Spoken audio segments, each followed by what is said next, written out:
आईचं खूप दिवसांचं हे स्वप्न मी केलं पूर्ण. नमस्कार, जय जिजाऊ, जय शिवराय, जय शंभूराजे. तर आज मी निघाली आहे मुंबईला. जाताना हे फायटर प्लेन्स दिसले. नंतर आमचा प्रवास खूप छान चालू होता. नंतर लोणावळ्यामध्ये आलो, छान नाश्ता वगैरे केला आणि आमचं मुंबईमध्ये आगमन झालं.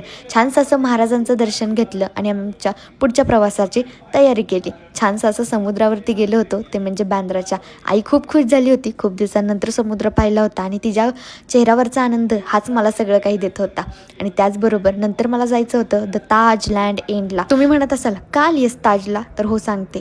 5वीत असताना लालबागच्या राजाला आलो होतो आणि ताज हॉटेलच्या बाहेर चहा पित होतो. त्यावेळेसच मला आई म्हटली होती की सायलू, तू जेव्हा पण केव्हा कमवायला लागशील ना, तेव्हा मला ताज हॉटेलमध्ये घेऊन जायचं आणि चहा प्यायला द्यायचा बरं का.